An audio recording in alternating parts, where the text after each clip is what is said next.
ಪಂಚಾಯಿತಿಯಲ್ಲಿ ತೆರವಾದ ಸ್ಥಾನಗಳಿಗೆ ಮರುಚುನಾವಣೆ ದಿನಾಂಕ ನಿಗದಿಯಾಗಿ ನವೆಂಬರ್ 23ರಂದು ಮರುಚುನಾವಣೆ ನಡೆಸಲಾಗುತ್ತದೆ ಎಂದು ತಹಶೀಲ್ದಾರ್ ರೆಹನ್ ಪಾಷಾ ಹೇಳಿದ್ದಾರೆ.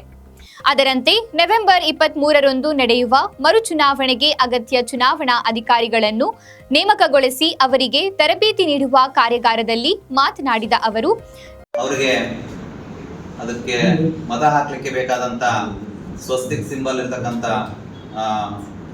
ಮೀಟರ್ ಸೀಲ್ ಅನ್ನು ಕೊಟ್ಟು ಕಳಿಸ್ತಕ್ಕಂಥದ್ದು. ಅವರು ಥರ್ಡ್ ಪೋಲಿಂಗ್ ಆಫೀಸರು ಎಡಗೈ ತೋರ್ಬೆರಳಿಗೆ ಇಂಕನ್ನು ಹಚ್ಚೋದ್ರ ಮುಖಾಂತರ ಮತ್ತೆ ಅವರಿಗೆ ವೋಟಿಂಗ್ ಕಂಪಾರ್ಟ್ಮೆಂಟ್ಗೆ ಕಳಿಸಿ ಮತದಾನಕ್ಕೆ ಅವಕಾಶ ಮಾಡಿಕೊಡ್ತಕ್ಕಂಥದ್ದು ಥರ್ಡ್ ಪೋಲಿಂಗ್ ಆಫೀಸರ್ ಕೆಲಸ ಆಗಿರುತ್ತೆ.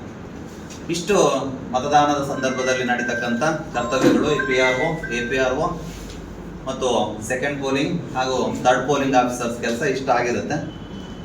ಇನ್ನು ಮತದಾನ ಮುಗಿದ ನಂತರ ಮಾಡಬೇಕಾಗಿರ್ತಕ್ಕಂಥ ಬಹುಮುಖ್ಯವಾದ ಕೆಲಸಗಳಲ್ಲಿ ಶಾಸನಬದ್ಧ ಲಕೋಟೆಗಳು, ಅದರಲ್ಲಿ ಮೊದಲನೇದು ನಮಗೆ ಅಲ್ಲೇ ಕಣ್ಣಿಗೆ ಕಾಣಿಸುವಂಥದ್ದು ಒಂದನೇದ್ದು 17A ರಿಜಿಸ್ಟರ್, ಒಂದು ಗುರುತು ಮಾಡಿದ ಮತದಾರರ ಪಟ್ಟಿ APR ಹತ್ರ ಇರುತ್ತಲ್ಲ, ಅದನ್ನ ಒಂದು ಲಕೋಟೆಗೆ ಹಾಕ್ತೀವಿ, ಅದು ಒಂದನೇದು.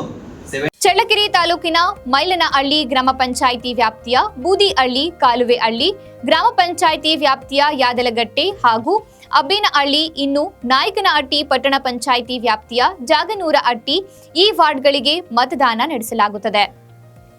ಅದರಂತೆ ಈಗಾಗಲೇ ನಾಮಪತ್ರ ಸಲ್ಲಿಕೆ ಅಂತಿಮಗೊಳಿಸಿದ್ದು, ಇನ್ನು ಕಣದಲ್ಲಿ ಇರುವ ಅಭ್ಯರ್ಥಿಗಳಿಗೆ ಚುನಾವಣೆ ನಡೆಸಲಾಗುತ್ತದೆ ಎಂದು ಹೇಳಿದ್ದಾರೆ. ಇದೇ ಸಂದರ್ಭದಲ್ಲಿ ತರಬೇತಿದಾರ ಸತೀಶ್, ಚುನಾವಣೆ ಶಾಖೆಯ ಶಿರಸ್ತೇದಾರ್ ಹಸೀನಾ ಭಾನು, ಸಿಬ್ಬಂದಿ ಓಬಳೇಶ್ ಹಾಗೂ ತರಬೇತಿ ಕಾರ್ಯಾಗಾರದಲ್ಲಿ CDPO ಹರಿಪ್ರಸಾದ್, ಮುಖ್ಯ ಶಿಕ್ಷಕ ಪಾಲಯ್ಯ ಇತರರು ಪಾಲ್ಗೊಂಡಿದ್ರು.